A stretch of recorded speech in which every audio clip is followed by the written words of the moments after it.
Dr. Ashok, for the nice introduction.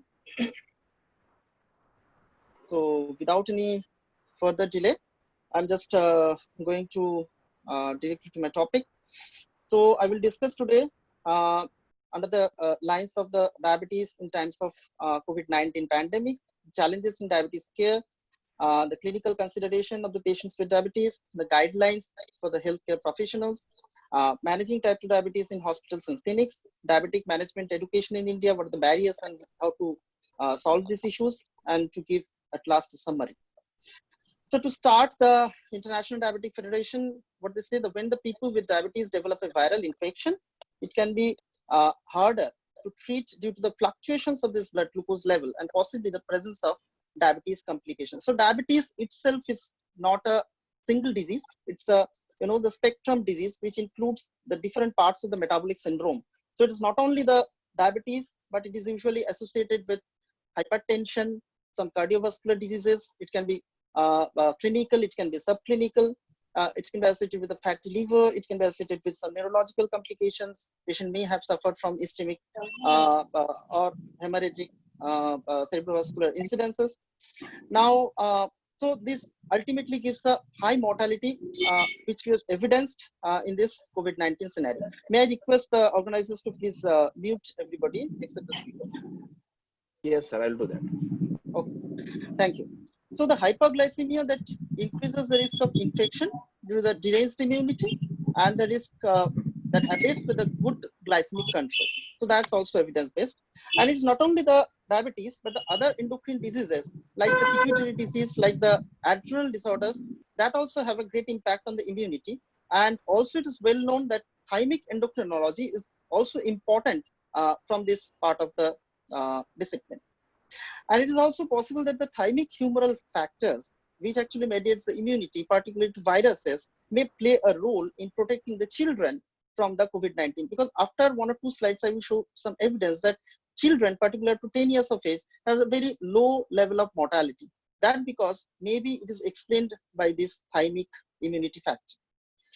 And infectious disease specialists and other healthcare professionals involved in the COVID-19 should be aware of this different perspectives of this endocrinology. So this is a paper revealed in the diabetes and metabolic syndrome. They said that COVID-19 and diabetes mellitus and unholy interaction of these two pandemics.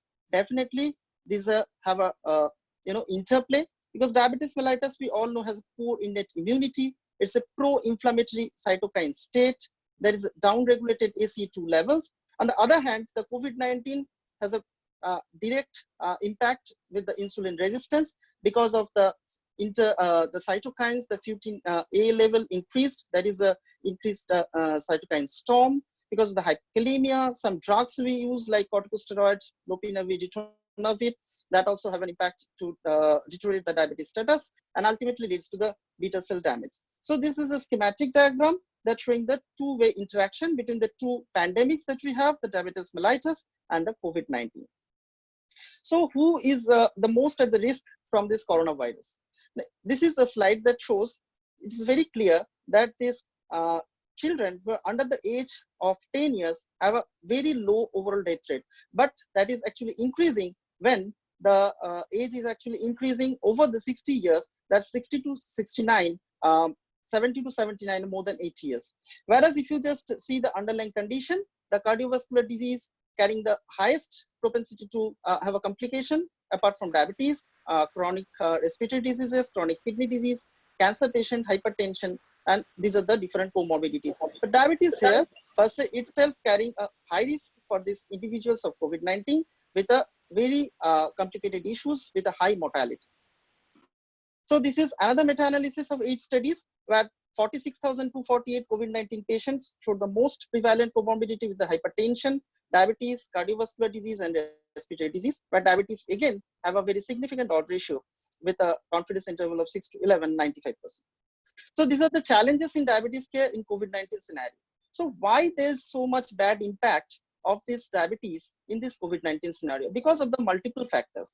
If you just concentrate on one, you will miss the others, like the lack of physical activity.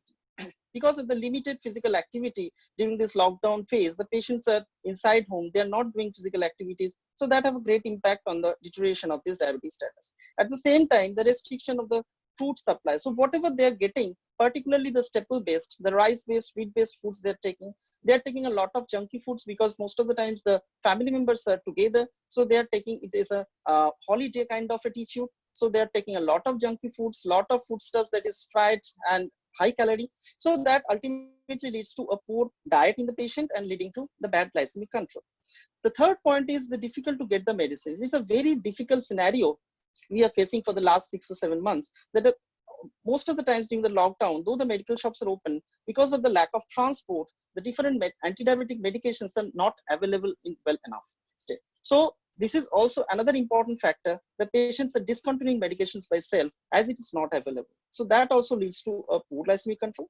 At the same time, the no routine checkups because of the lack of the medical facilities. The chambers are closed. The patients are thinking that, okay, I'm continuing the same medicines with this poor physical activity, food intake. So ultimately leading to they have a bad glycemic control. But if you are concerned about the diabetic patients who are also infected with the COVID-19. So there are also these factors like irregular diet, the reduced exercise, the gastrointestinal symptoms the diarrhea. These also have an effect on the glucose fluctuation. At the same time, the stress conditions like infection because of the corticosteroid secretion. Again, the treatment with the glucocorticoids that have also impact on this bad glycemic control. Number 4, the COVID-19 is a state of increased cytokine storm. So that increases the beta cell failure and also insulin resistance. Again, the fear, anxiety, stress, tension, that also increase the glucose levels and also induce the glucose fluctuations. And ultimately, there is an interruption of the non-standard treatment with the oral anti-diabetic, in particularly the isolation wards. Because many of my patients who are actually have a very good glycemic control, recently contracted with the COVID-19 and get admitted in the local hospitals, they have discontinued the medications during the hospital stay. So that actually ultimately leads to a bad glycemic control when they're discharged from this, and ultimately may lead to a poor outcome in this diabetic individuals also. So coming to a very pertinent factor, that is the psychological health of the people with type 2 diabetes in this COVID-19. Because of the, they have tend to have the varying degrees of negative emotions, such as depression, like anxiety, which would naturally get aggravated during any epidemic like COVID-19. Again, the unhealthy emotions would in turn affect the glycemic control. That is well documented and we know everyone. So if the challenge exists, so to have the solution. So we have to be hopeful more. So if you think about the clinical consideration for the patients with diabetes in terms of times of COVID-19, what is the first step is always the prevention. So the specific measures for the patient with diabetes is to maintain the good glycemic control and prevent the complications. That actually helps in reducing the risk of infection and also the severity. So it is from the very first day, in different webinars, in different guidelines, in different specific areas, we have mentioned that people with diabetes is not in high risk of getting or contracting the COVID-19. If the people with diabetes with a good control, they have the equal incidence or equal probability of getting the infection.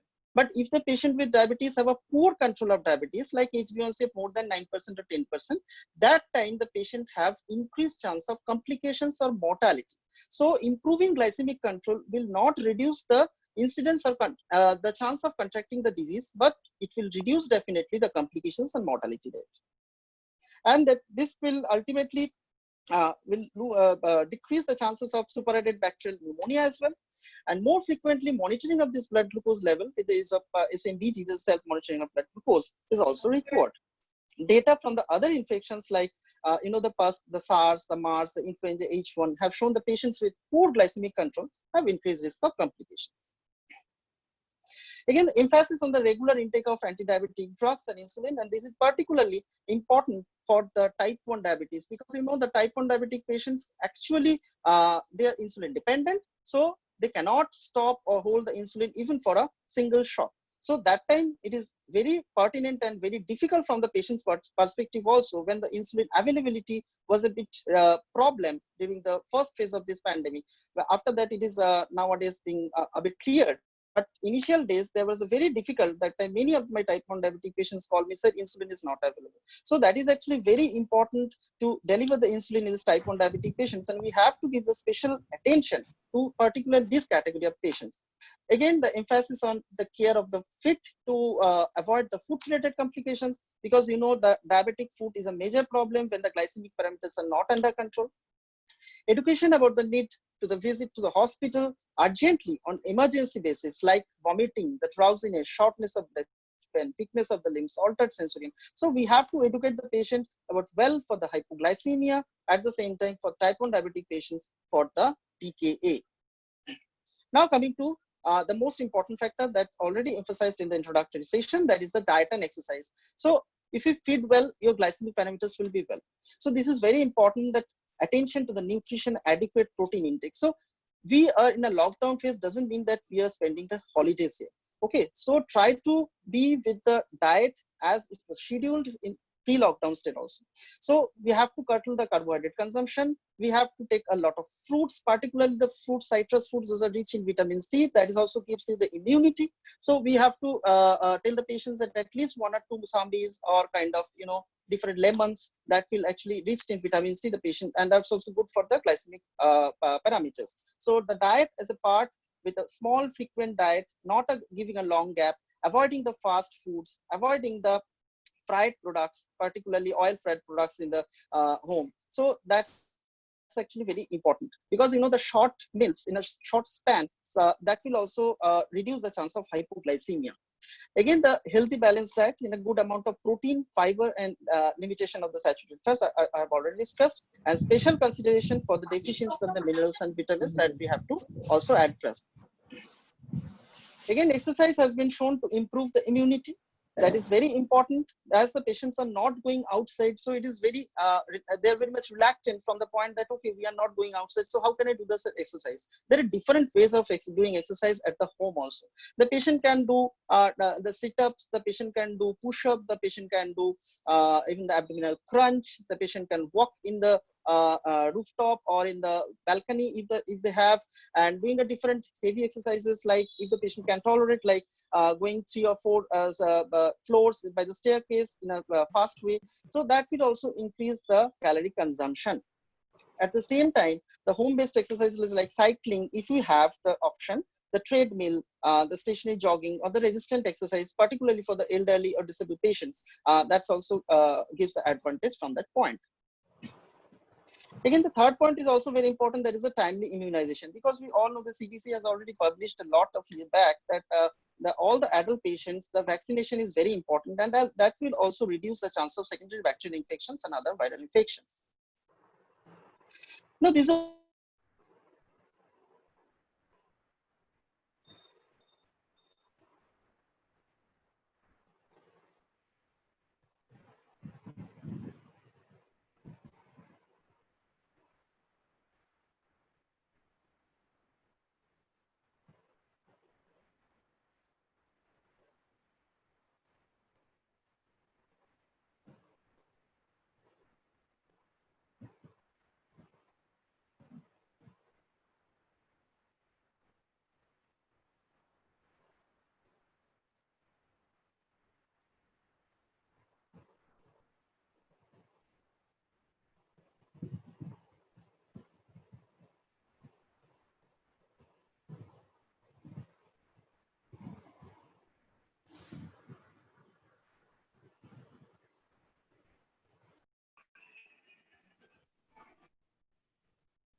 Dr. Arindam, sir.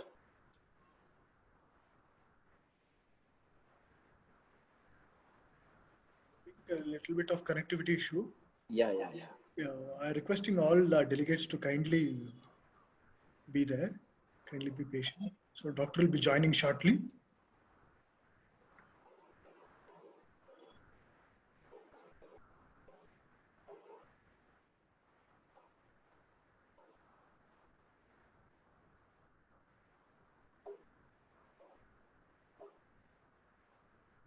Dr. Arindam, sir. Dipanjan.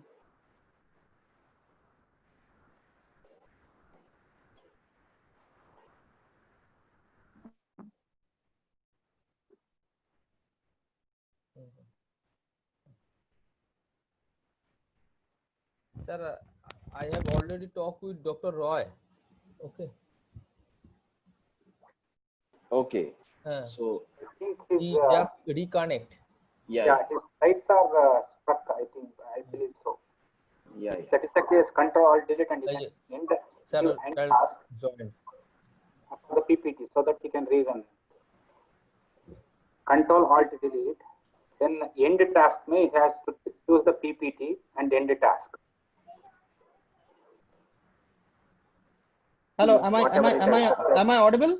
Now you Yes, are sir. audible, sir. Yes, sir. Yes, sir. You are Okay, audible. okay. So what is the last slide that I've shown from your side? Special considerations on use of diabetic drugs. Okay, sure. Just give me 1 minute to share. Yeah, sure, sir. Yeah. Sure. Just. So this is actually difficulty I've faced many a times. Sir, Okay. it gets hanged. So, Slides get hanged if you are not using for a minute. That is the main problem in. Yeah. so it is there? Is it visible? One. It is coming, sir. Just 1 minute. Allow the system to run. I hope it will come.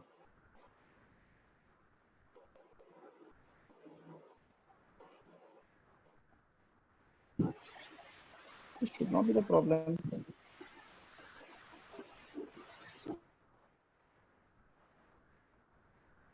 Kindly close and try to share once again, sir. Is it there? Now it's clear? No, No, sir, sir, it is not not yet coming. visible. Okay, just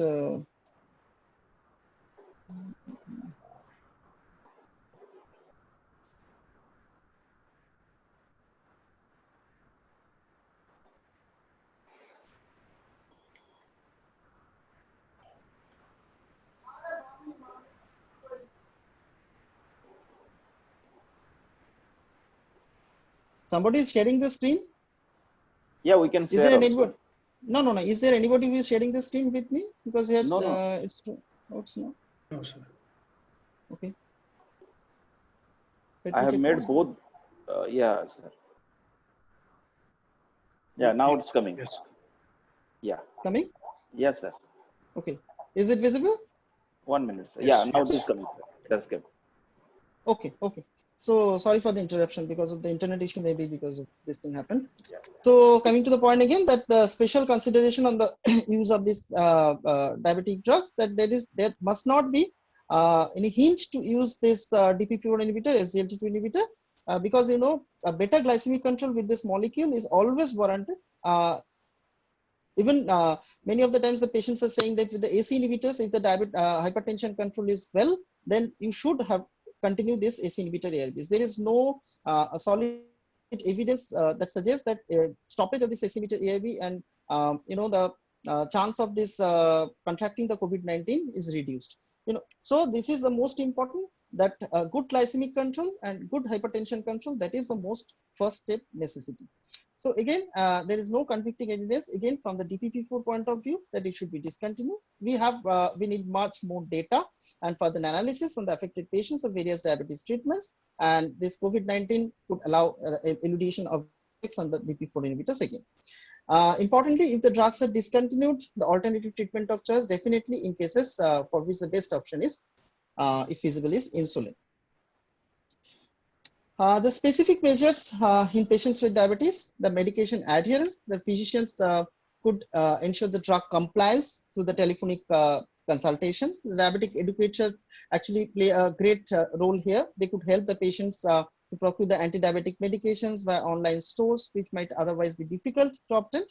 Second, the patient should be aware of the contraindications of hydroxychloroquine. This is another problem which we face a lot of times, that when in the initial phase, when the hydroxychloroquine was, become the standard of care in the healthcare professions and the context with the COVID-19 subjects by the ICMR guideline, then many of my patients suggested that, sir, we should start to take the hydroxychloroquine or not, and two of my patients actually started by themselves because that time it was widely available. So after the government restriction, that actually helped us to reduce these incidences of such mishaps.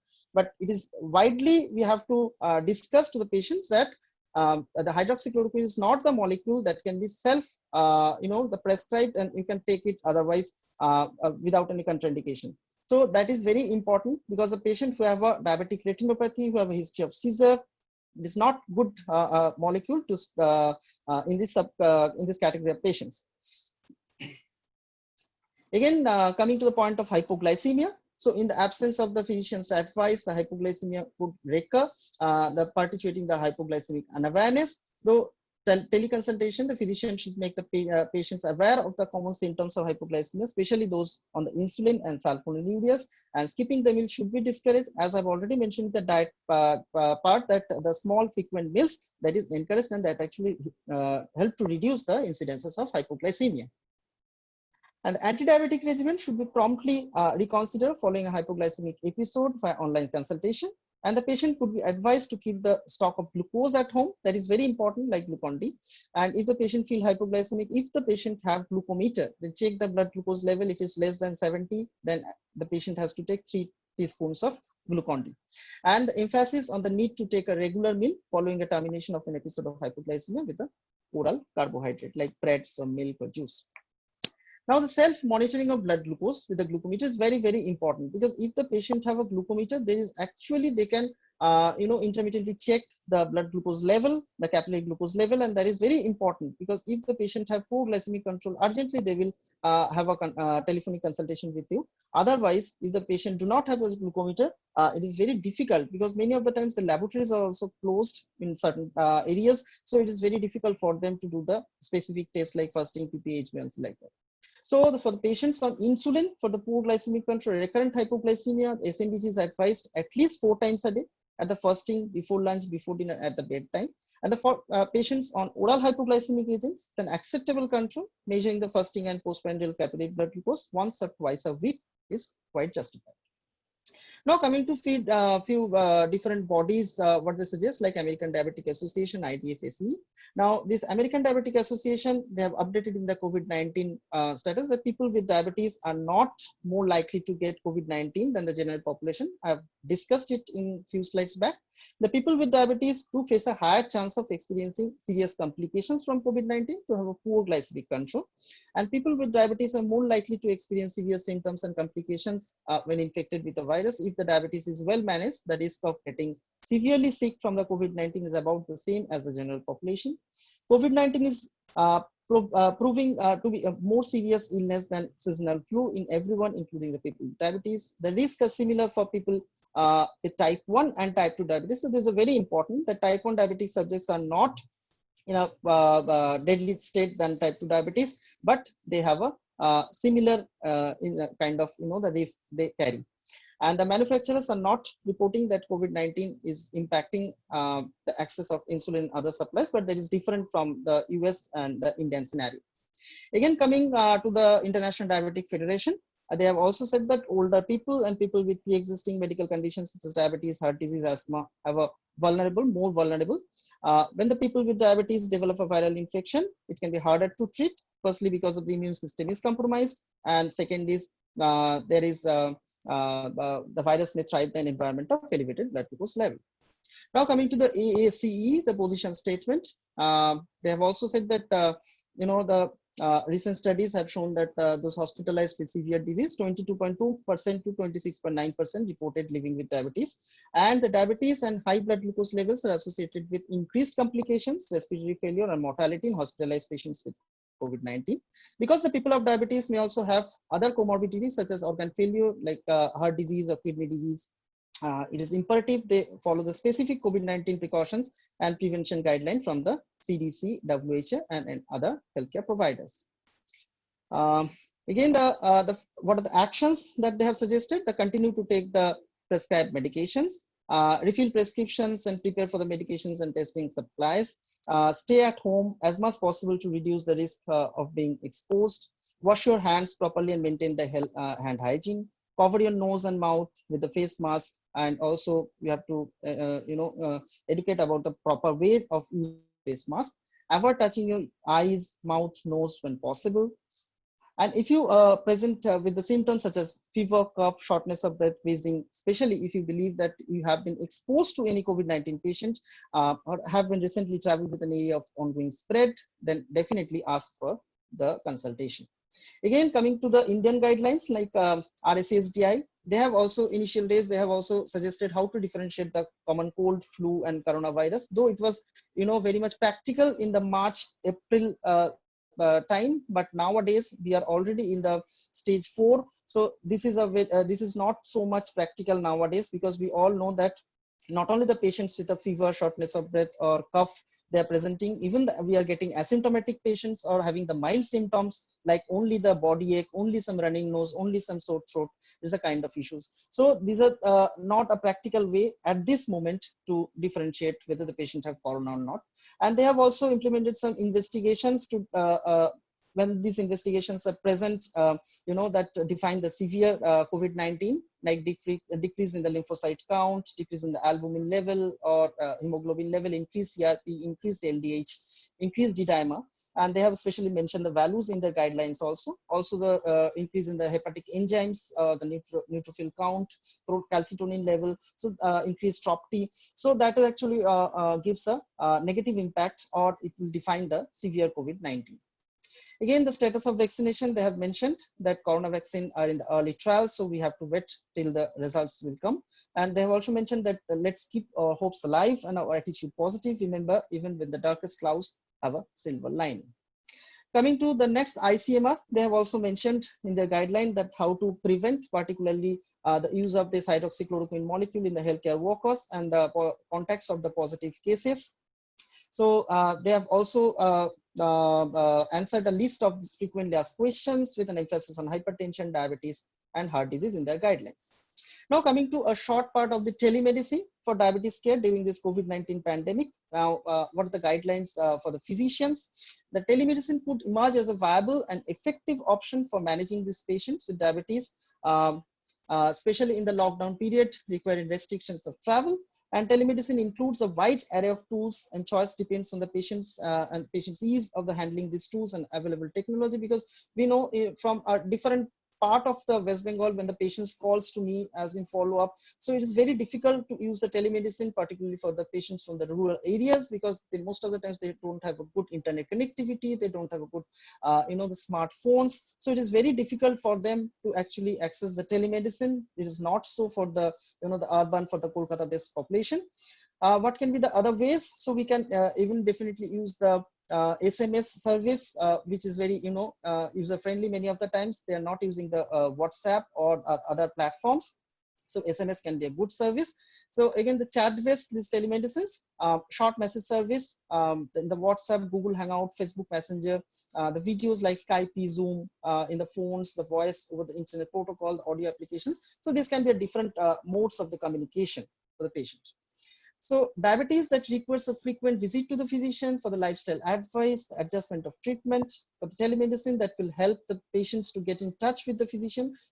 Seeing the patient from front, that actually increase, the confidence level of the not only the physician but also the patients. Many times patient when do a video consultation with me, they say, sir, I'm great relieved to see in front that you are facing in front of me. So that's a great impact on the lifestyle of the patient, that actually have a great impact to control the glycemic parameters of the patient.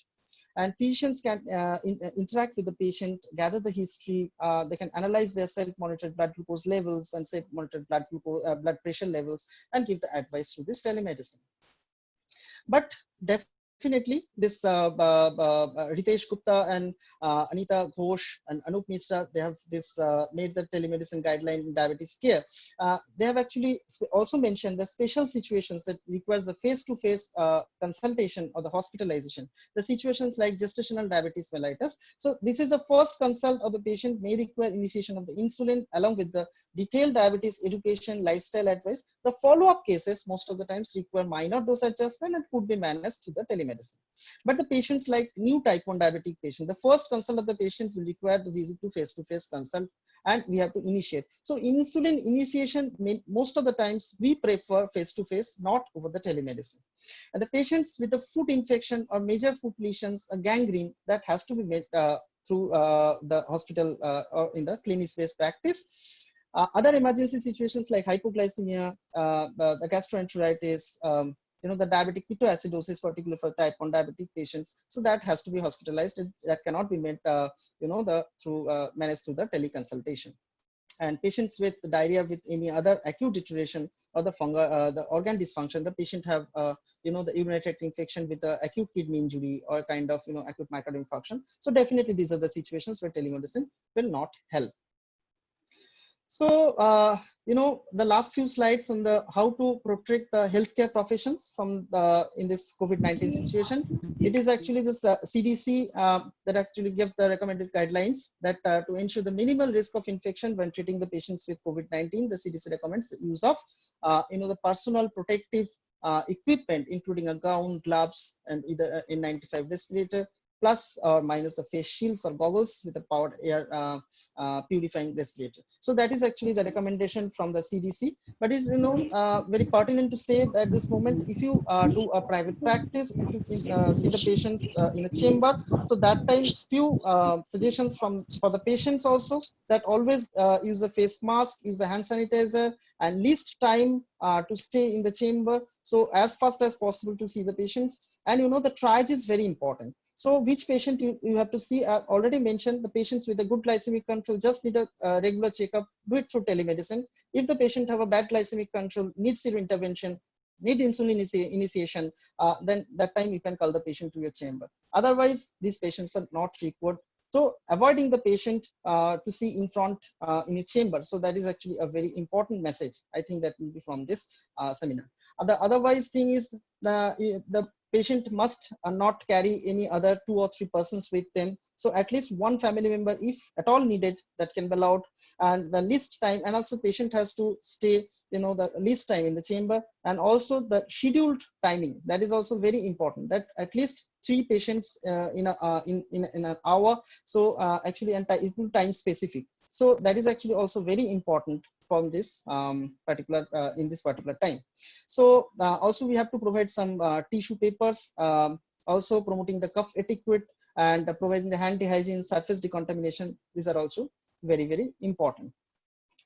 Again, major key of the safety, the coronavirus is known to live on the surface for hours or days. So it is also effectively killed by the available disinfectants when properly used.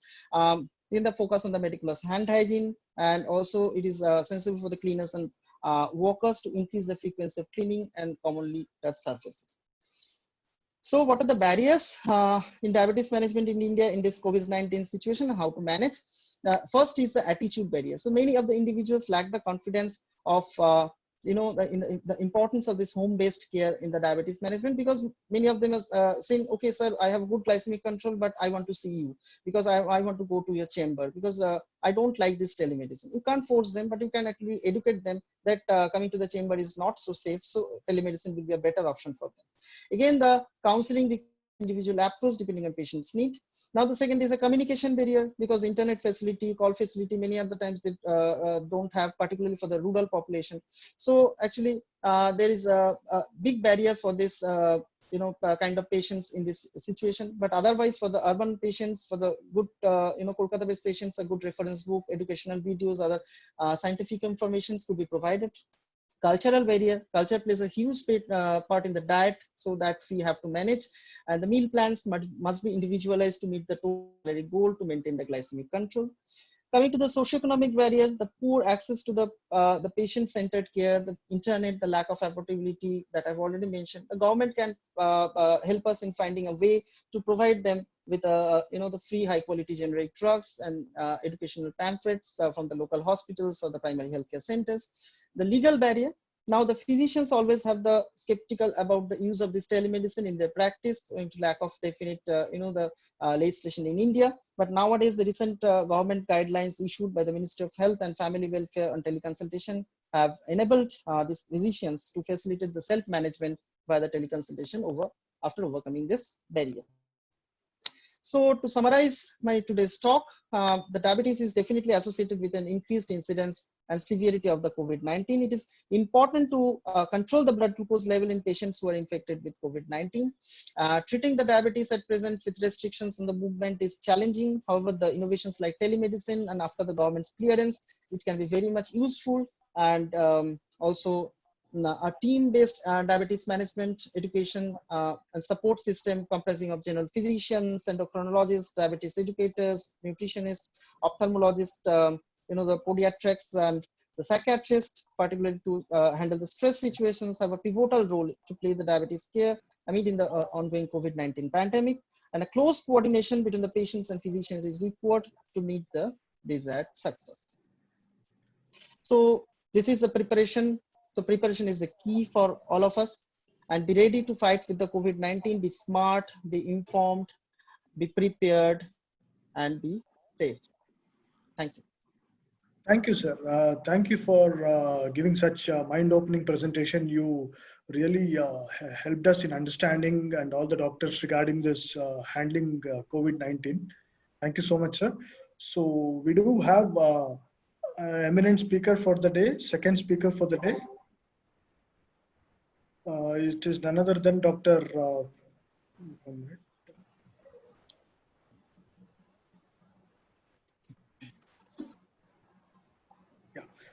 Sorry for the interruption. Yeah.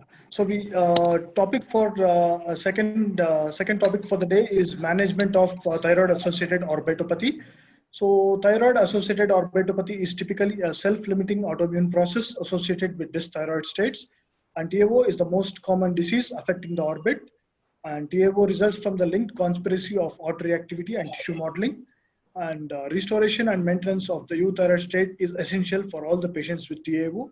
To discuss this, we have an eminent speaker for the day today. He's none other than Dr. Subir Chandrashwar. He is currently working in West Bengal Medical Education Service as a faculty in the Department of Endocrinology, Medical College, Kolkata. He is having a wonderful, rich clinical experience of more than 2 decades, and moreover, his expertise in managing diabetes and thyroid disorders from pediatric to adult population, and an expert consultation for endocrine disorders. And he has numerous publications to his credit published in various national and international journals. And his areas of interest are thyroid in pregnancy, obesity, reproductive endocrinology, adrenal and pituitary disorders, and endocrine emergencies. So, and he's a regular faculty member of regional, national, and international. Warm welcome to you, sir, for this webinar. So please take over the session, sir. Thank you, sir. For your nice introduction. Thank you, Waringam, for your nice deliberation. It's a rich, enriching talk. We all are enriched. So, good evening, everybody. Now I am sharing my screen.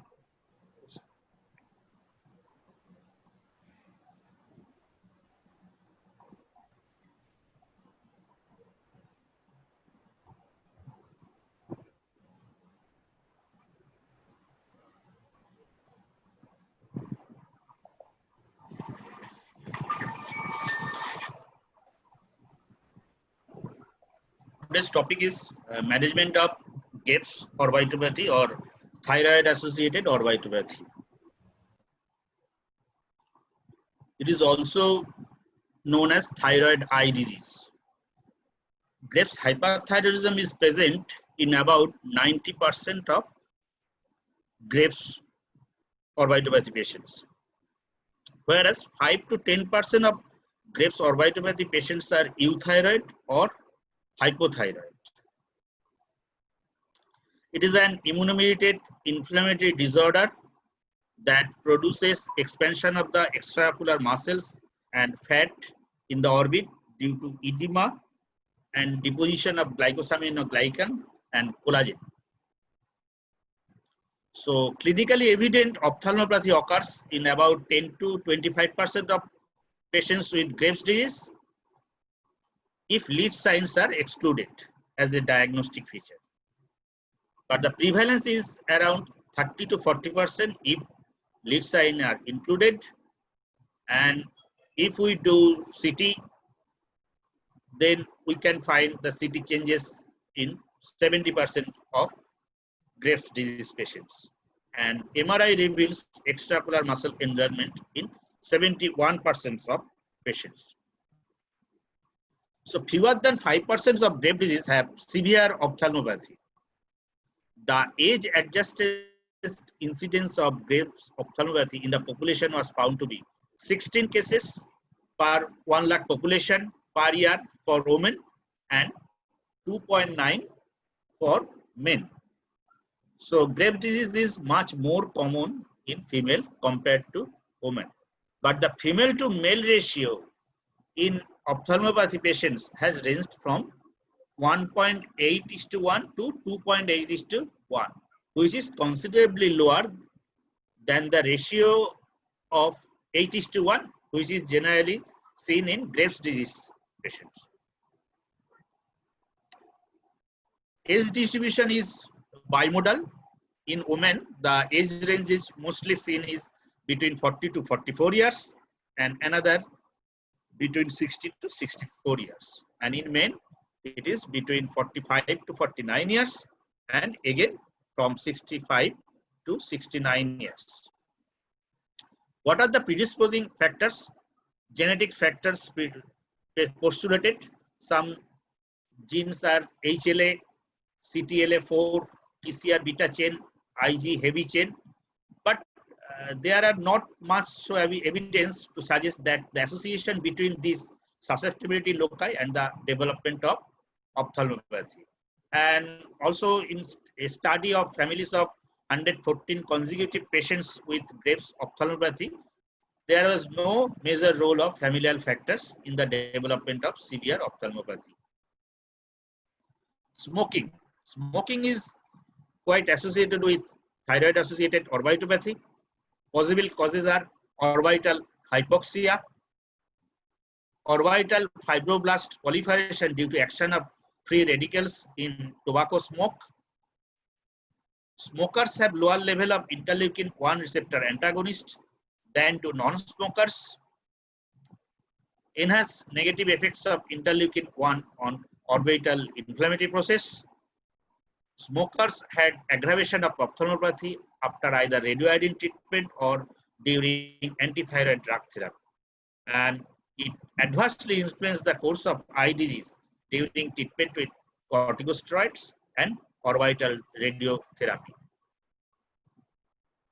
Radioiodine, in controlled clinical trial, it is seen that radioiodine accentuates the Graves' orbitopathy. Probable cause is there is probable surge of autoimmunity after radioiodine therapy. This worsening is generally mild, transient, and reversible, and may be ameliorated by use of oral corticosteroids. Graves' disease with high risk for ophthalmopathy. If there is severe thyrotoxicosis, large goiter, increased TSH receptor antibody concentration, if there is persistent thyroid dysfunction, history of smoking, or radioiodine therapy. These patients are at risk for thyroid-associated orbitopathy. There is a brief immunopathogenesis. TSH receptor antibodies, they bind with the TSH receptor, leading to stimulation of cyclic AMP and PI3 kinase, and also another pathway is stimulation of IGF-1 receptor that also lead to PI3K or AKT pathway, leading to adipogenesis in the orbital adipocytes and hyaluronic acid synthesis. These two lead to expanded orbital muscle and adipose tissue. So what are the clinical features? Symptoms. Symptoms related to ocular exposure is ocular dryness and grittiness, photophobia, excessive tearing, and visual blurring. Periorbital soft tissue inflammation and congestion, like sensation of retroocular pressure, conjunctival redness, and eyelid swelling. Symptoms related to extraocular muscles are itching on eye movement, restricted ocular motility, or diplopia. What are the signs? There may be upper eyelid retraction, lid lag, proptosis, lag of thalamus. So these are the signs associated with Graves' orbitopathy, but I am not enumerating all these. We all studied in our undergraduate days. These are von Griffith's side, that is lid lag in down gauge. So this is a picture showing patients of Graves' orbitopathy. Right upper eyelid retraction is seen here, and in this right side picture there is lid lag in the right upper eyelid. This is a common eye sign of thyroid associated orbitopathy.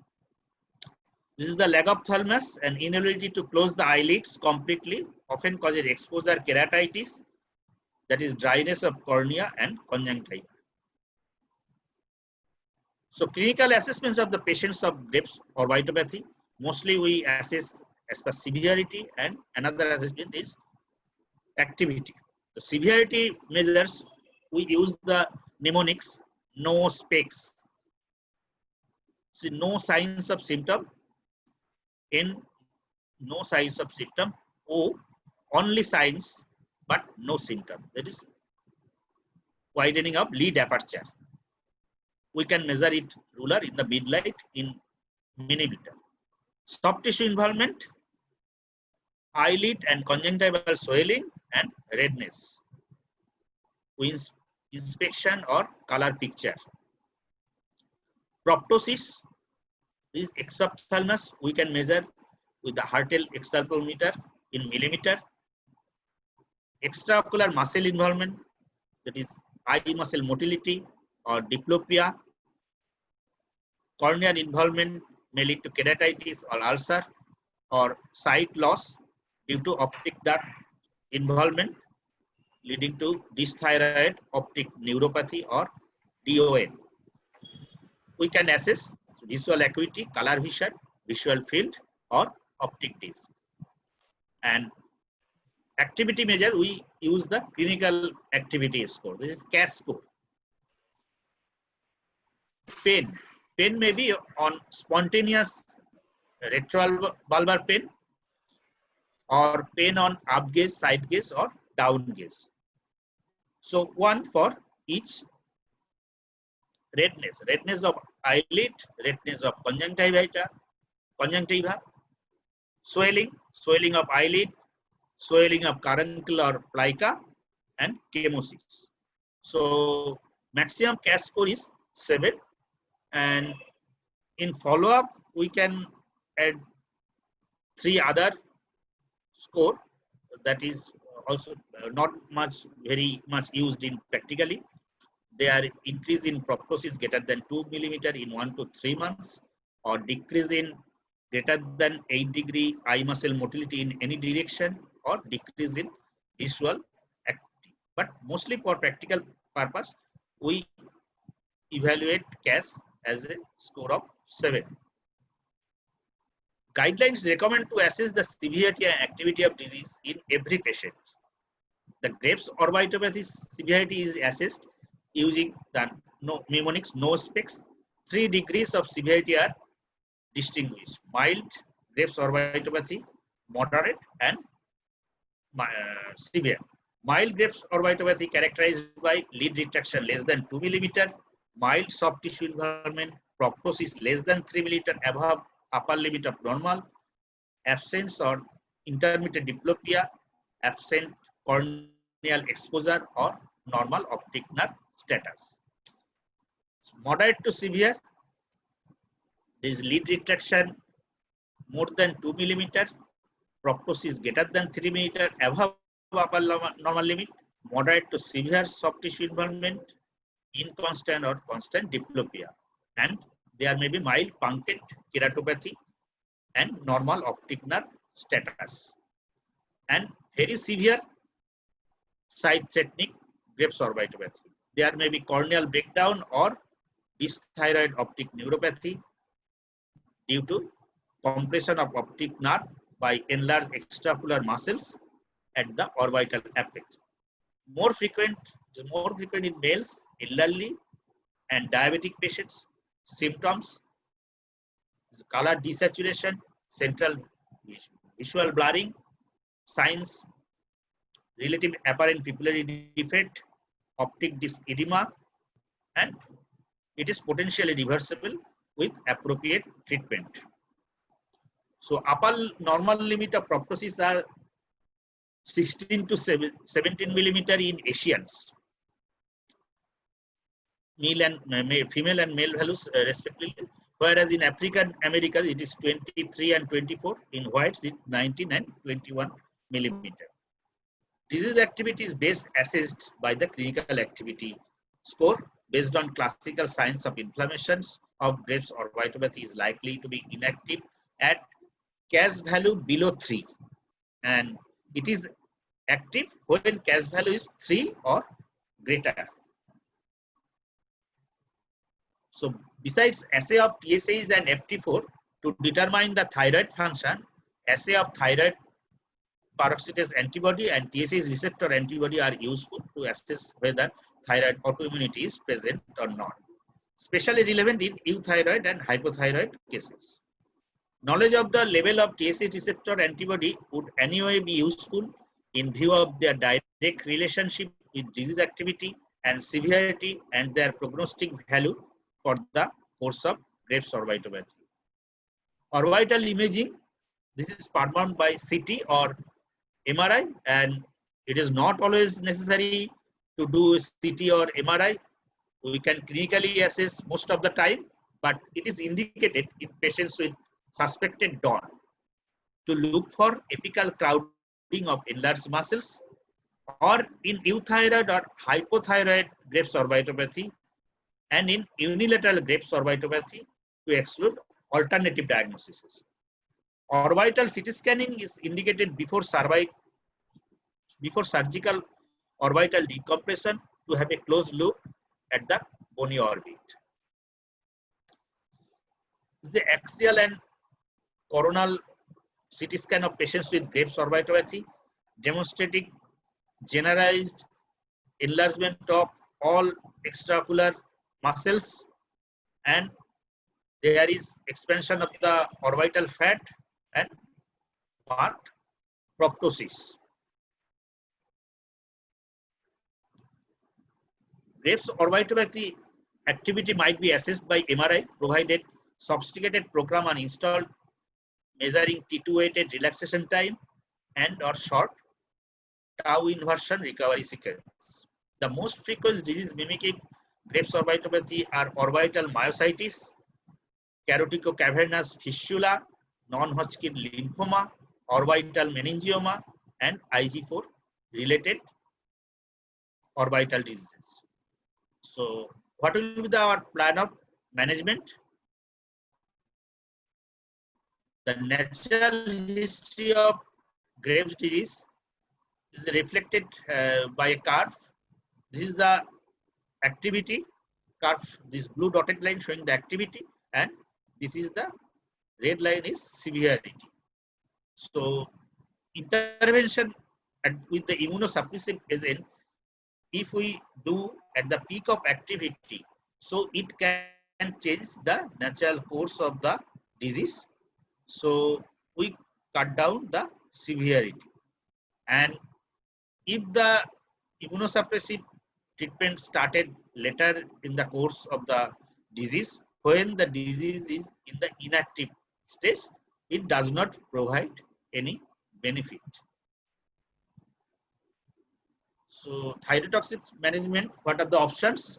The first, you have to restore euthyroidism, and evolution of Graves' orbitopathy is likely not impacted by surgery or antithyroid drugs, but radioiodine worsens the active ocular disease in 15% cases within 6 months after treatment.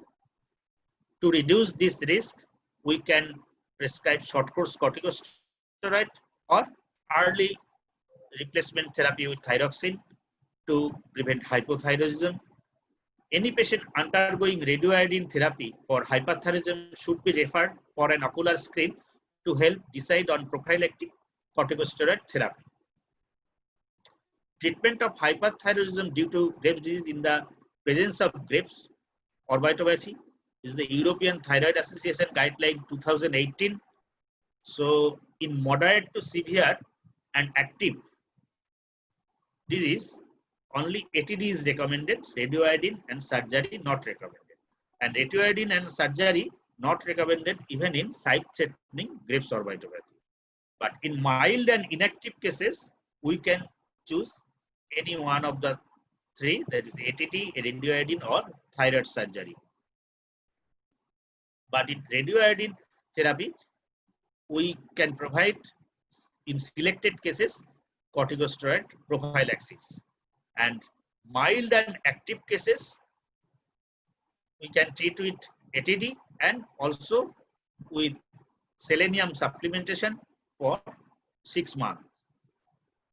And if we treat with radioiodine, then a steroid prophylaxis should be given. Thyroid surgery is also done, can be done in mild and active diseases. So local measures, this is much important.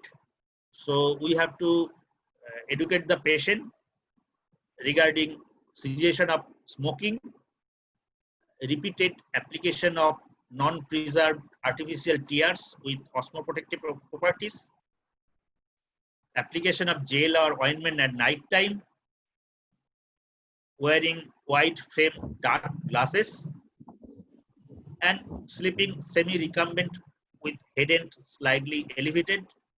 And if there is diplopia, we can use temporarily prism or monocular occlusion. Selenium, for mild Graves' orbitopathy, we can use selenium. It is mostly used in 100 microgram twice daily doses for 6 months. In study shows there is significant improvement in quality of life and ocular involvement seen in 61% patient versus 36% of in the placebo group, and p-value is significant. Glucocorticoid in active and moderate to severe Graves' orbitopathy, we give IV methylprednisolone 500 milligram weekly for 6 weeks, followed by 250 milligram weekly for 6 weeks. And in worst case, high dose regimen is preferred. This is 750 milligram weekly for 6 weeks, followed by 500 milligram weekly for 6 weeks. In very severe Graves' orbitopathy or dysthyroid optic neuropathy, the dose of IV methylprednisolone is 1 gram IV on 3 consecutive days in the first week, followed by 1 gram IV on 3 consecutive days in second week. If visual function improved by the end of the second week, continue with oral prednisolone. If not, then urgent surgical decompression is indicated. Efficacy of IV methylprednisolone can be slightly enhanced by co-administration of mycophenolate, that is 360 milligram tablets twice daily for 24 weeks. Safety concerns of glucocorticoid, single dose is preferably below 750 milligram. Cumulative dose should not exceed 8 gram, and consecutive therapy should be avoided. Monthly monitoring of liver enzyme, glucose level, and blood pressure should be done. So when to withdraw, when risk outweighs the benefit, and not to continue beyond 12 weeks. What are the contraindications for glucocorticoid use? Active viral hepatitis, active hepatic dysfunction, cardiovascular comorbidities, uncontrolled hypertension, poorly controlled diabetes, psychiatric disorders. Second line of therapy, there are some second line of therapy like low dose oral prednisolone plus either cyclosporine or retrobulbar irradiation, or repeat IV methylprednisolone, or rituximab. Rituximab is the anti-CD20 monoclonal antibody that effectively causes beta cell depletion. Dose is 1 gram twice at 2-week interval. Another molecule is tocilizumab. It's a monoclonal antibody directed against the interleukin-6 receptor. It has a good efficacy in Graves' orbitopathy patient refractory to IV methylprednisolone in an open study. And nowadays in COVID-19 situation, when there is interleukin-6 surge and the interleukin level is very high, there is some study showing that there is some benefit with use of tocilizumab in COVID-19 patients also. In treptotumab, this is a monoclonal antibody inhibitor of IGF-1 receptor. In a placebo-controlled RCT, it has a greater efficacy in reducing CAS, reducing exophthalmos, and improving diplopia and QOL scores. Its potential to reduce exophthalmos is remarkable, and in this respect, that would be superior to IV methylprednisolone. Inactive Graves' orbitopathy, rehabilitative surgery can be done when Graves' orbitopathy has reached this state. Rehabilitative surgery includes orbital decompression, eye muscle surgery, eyelid surgery, and these surgical procedures should be carried out in this sequence. Several procedures are needed. So first we have to do orbital decompression, then eye muscle surgery, then eyelid surgery. So to summarize, all Graves' orbitopathy patients, first we have to restore the euthyroidism. Smoking cessation, this is much important, and this should be told to every patient. Then they must stop smoking, and local measure as already I told, and the referral to specialists except for mild cases. In mild case, wait and see. We can use selenium. If stable and inactive, then we can go for rehabilitation. In mild cases, IV glucocorticoid can be given if quality of life is severely impaired. And in moderate to severe, if it is inactive, then rehabilitative surgery, and in active, so we should give IV glucocorticoid. In sight-threatening DON, so glucocorticoid therapy already I described.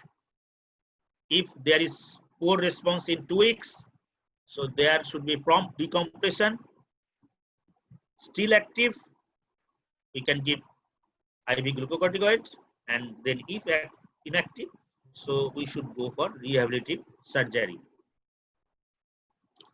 So in moderate to severe Graves' orbitopathy, IV glucocorticoid. If it is inactive, rehabilitative surgery. And if there is partial or no response, so we can give again IV glucocorticoid or par-oral glucocorticoid along with orbital radiotherapy, or par-oral glucocorticoid along with cyclosporine or rituximab. Thank you.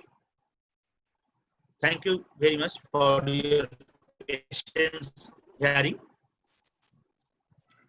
Now I hand over the desk to the organizer. Okay. Thank you, sir. Thank you for such a beautiful presentation. You really covered almost all the aspects of management of thyroid associated ophthalmopathy. Thank you again, sir, for such a beautiful presentation. So we can take a few questions, sir, now. This is to Arindam Rai. So if the Yeah. patient, if a COVID-19 patient is admitted, so any problems with the diabetes, any complication which is seen with diabetes or any other issues with the management? What is your experience about that?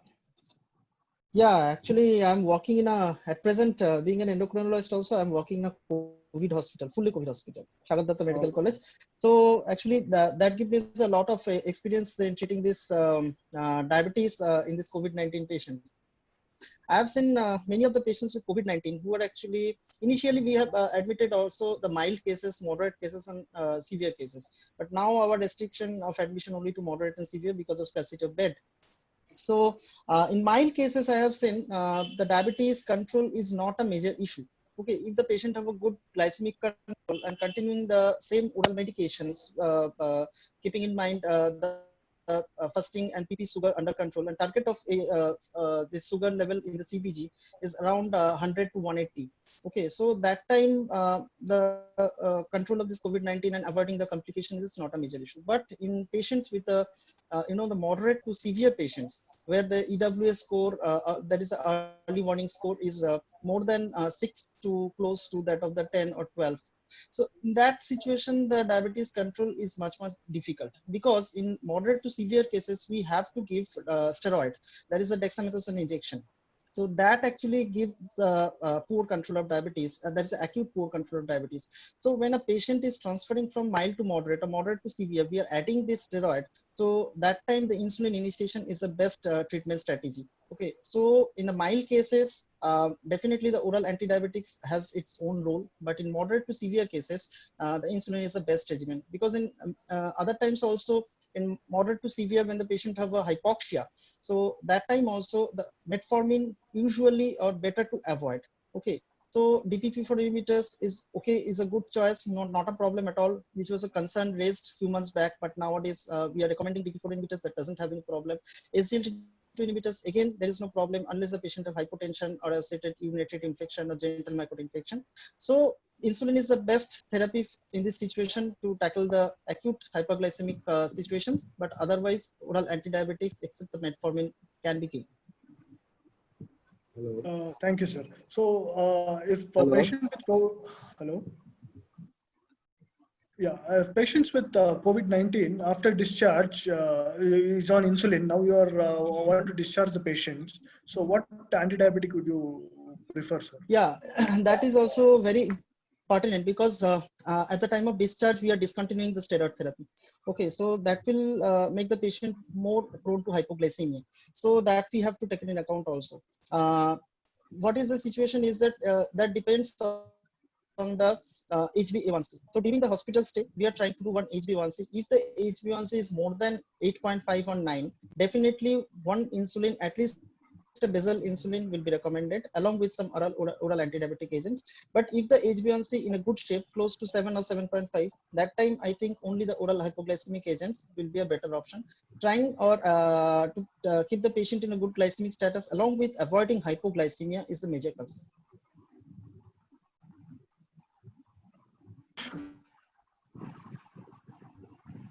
Hello, Dr. Ashok.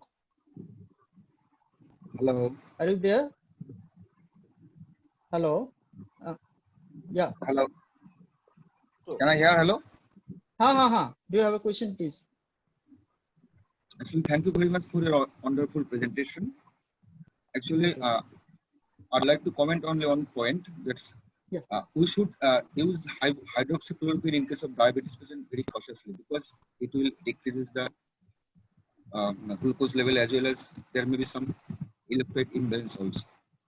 On the other hand, during epidemiology portion, you mentioned that there is equal chance of occurrence of COVID-19 in case of normoglycic patients as well as in case of normal non-diabetic patients.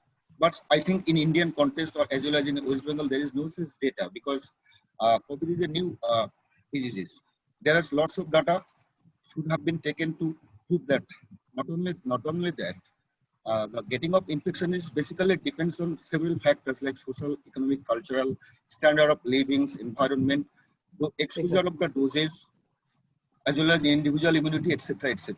So I think that there is no such data that we conclude at that moment that equal chance of occurrence of diabetes or equal chance of occurrence of risk of contracting diabetes in case of normoglycemic patient or in case of non-diabetic Yeah. patient. This comment has been made because of the evidences from the Western, particularly some Chinese data and European data, that the chance of equal for the normoglycemic diabetic individuals with that of the, but Indian data and particularly West Bengal data definitely we lack. So we need more of this kind of studies in future for this kind of establishment of this kind of comments. Definitely. And again, for hydroxychloroquine is a very pertinent point that you have highlighted, that hydroxychloroquine, okay, is a very good molecule, safe molecule, but patient self-administering it, it is definitely we have to discourage.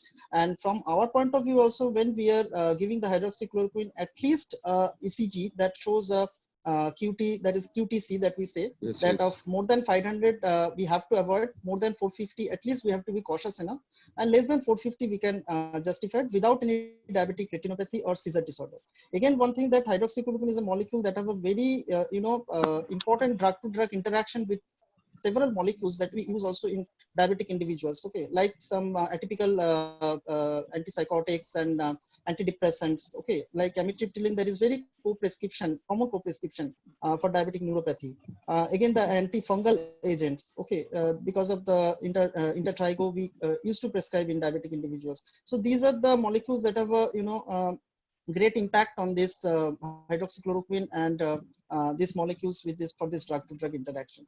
So we have to be cautious enough. We have to give definitely we have to give the advantage of hydroxychloroquine in selected patients, but not in every individuals as of that many of the physicians are giving everybody. That should be discouraged. But sir, in ICMR recommended for 8 weeks of hydroxychloroquine. What next? Is it not a vaccine? Yeah, actually. Sure. That was the initial guideline that suggested that for healthcare workers, it will be given for a total of 8 weeks duration. But now they are recommending it should be continued weekly.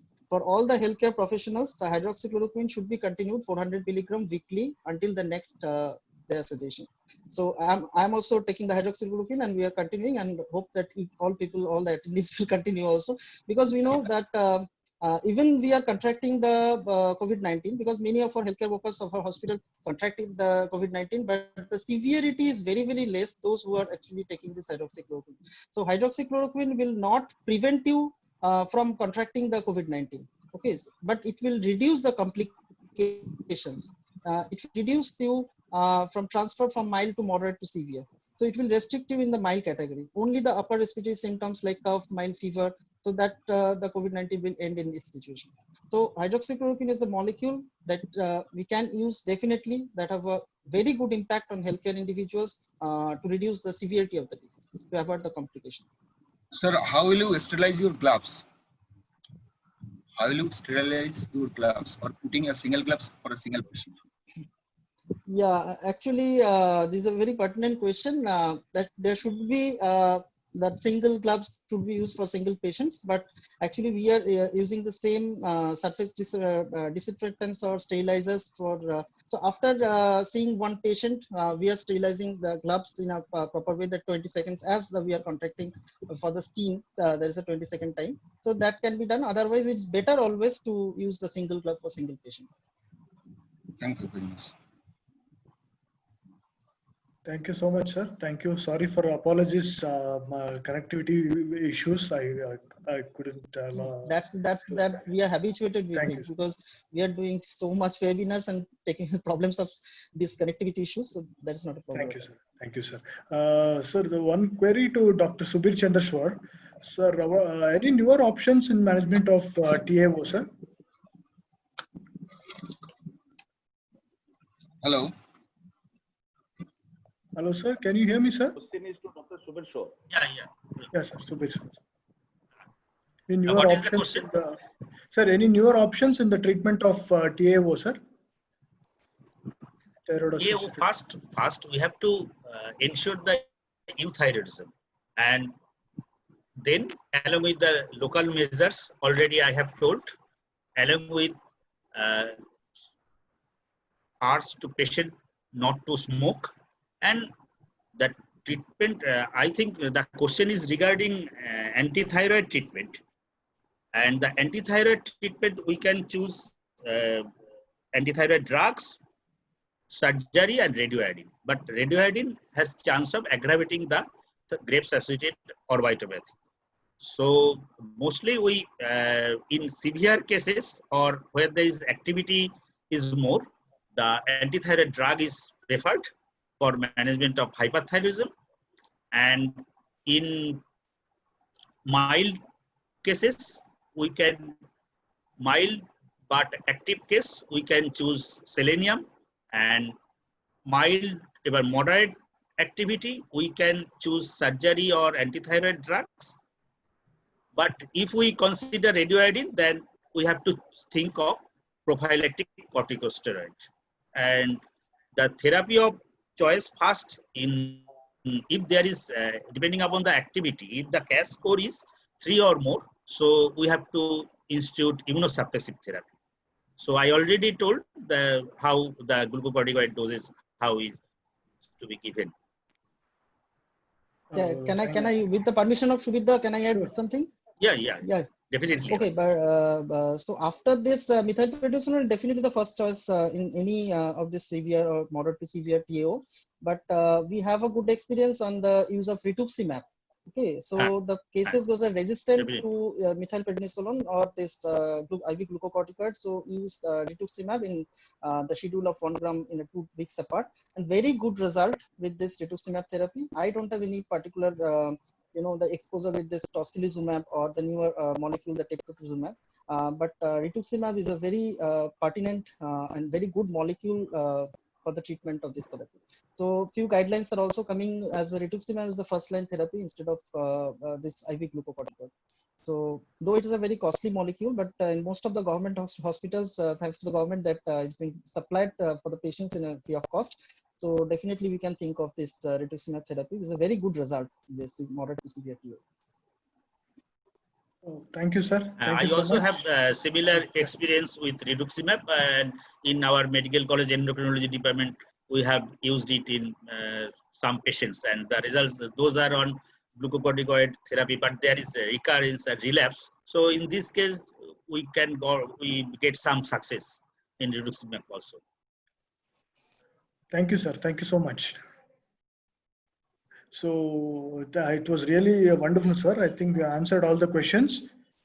So it was really wonderful to have you both, sir. You have a lot of experience and a lot of knowledge, and it's really wonderful. And yes. Actually, I have a question on Dr. Suresh, sir. Hello. Yeah. Please go ahead, sir. Please go ahead, sir. Thank you very much, Shubidha, for your nice and wonderful and elaborative presentation.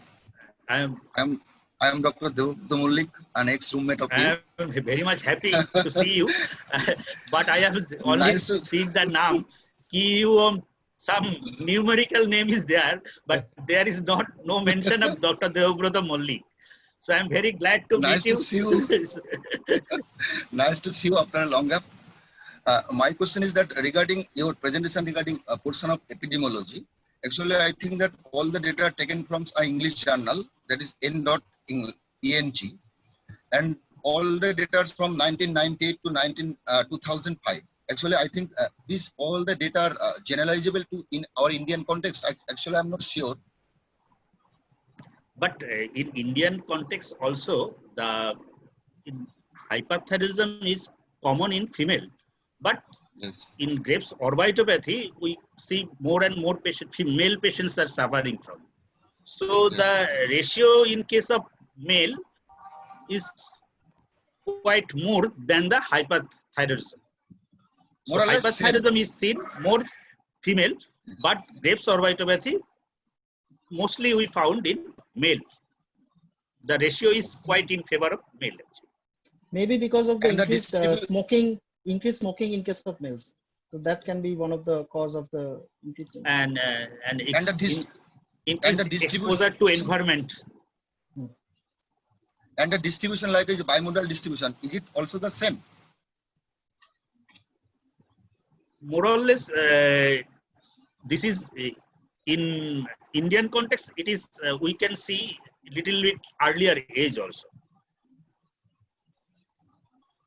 Sir, In in comparison to Western part, our Indian context, the age distribution is quite earlier. okay, okay. Thank you very much. Thank you, sir. Thanks to all the doctors. for Nice the to meet active you, participation. Devarbrata. So in fact, we are running